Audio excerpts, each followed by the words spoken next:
আলাইকুম প্রিয় দর্শকবৃন্দ, আমি মোহাম্মদ আশিক শেখ, রাসেল আইপিএম বাংলাদেশ কোম্পানির মার্কেটিং অফিসার। আমি কাজ করি একজন কৃষককে কিভাবে নিরাপদভাবে সবজি উৎপাদন করানো যায় এই কাজগুলোকে নিয়ে আমি কাজ করি। তো আমি এখন যেখানে আছি সেটা হলো আবিদা অ্যাগ্রো নার্সারি, ঠিক আছে। তো এখন এটা হলো আপনার চাঁদপুরে, হ্যাঁ, ফরিদপুর সদরের মধ্যে।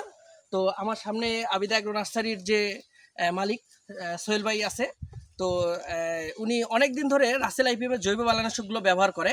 তো এই জৈব বালানাশকগুলো ব্যবহার করার পর তার নার্সারিতে কি পরিমাণ উপকার হয়েছে এবং এটা তার কাছে আমরা শুনবো। ভাই ভালো আছেন? আচ্ছা, আপনি তো রাসেল আইপিএমের প্রোডাক্টগুলো জৈব বালানাশক অনেকদিন ধরে ব্যবহার করেন, তাই না? তো রাসেল আইপিএমের প্রোডাক্ট জৈব বালানাশকগুলো ব্যবহার করে আপনি কেমন উপকার পাচ্ছেন আপনার নার্সারিতে?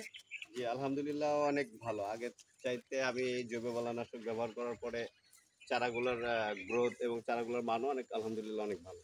আর আপনি জৈব বালানাশক কি আপনার এই যে টমেটো, আপনার এখানে কি কি ফসল আছে সেটা একটু বলেন তো। কি আমি এখানে সবজির জগতে আর কি যত কিছু আছে যতদূর সম্ভব আমি মরিচ, বেগুন, শসা, করলা, ফুলকপি, পেঁপে, বেগুন, লাউ যতদূর সম্ভব আর কি আমি সবজি করার চেষ্টা করি। আমার একটা নার্সারি আছে, পাশাপাশি আমি হলো নার্সারিটা যে চারাগুলো আমি বিক্রি করি ওটা আমি আমার ছোট ছোট যে প্লটগুলো আছে ওখানে আগে ট্রায়াল করি, ওটা দেখার রেজাল্ট দেখার পরে আমি চারাগুলো সেল করি। এই জন্য আমার ছোট ছোট করে প্লট করে অনেক সবজি করা লাগে আর কি। আচ্ছা, আর আপনি কি প্রত্যেকটা প্লটে কি জৈব বালানাশক ব্যবহার করেন? হ্যাঁ, আমার প্রত্যেকটা প্লটে জৈব বালানাশক ব্যবহার করা আছে এবং এমনকি আমি এই জৈব বালানাশক যখন ব্যবহার করছি এটা করার পরে আমার যে বাংলাদেশ গাজীপুরে যে কৃষি ইনস্টিটিউট যেটা আছে আপনার এই নিরাপদ সবজি যেটা টেস্ট করা হয় ওইখানে আমার প্রজেক্টের সবজি টেস্টে গেছে, ওইখান থেকে আমি সার্টিফিকেটও পাইছি আলহামদুলিল্লাহ।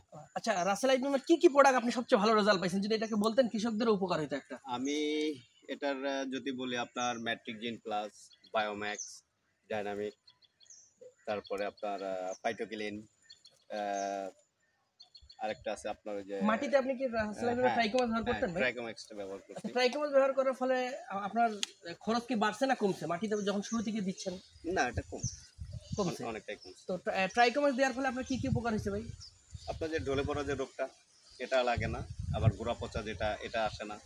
আপনার অনেকটাই মাটির যে ছত্রাকটা থাকে এটা আসলে একেবারে আমি মনে করি অনেকটাই সেফ থাকে। আর ম্যাট্রিক জেনে কি রেজাল্ট পাইছেন ভাই?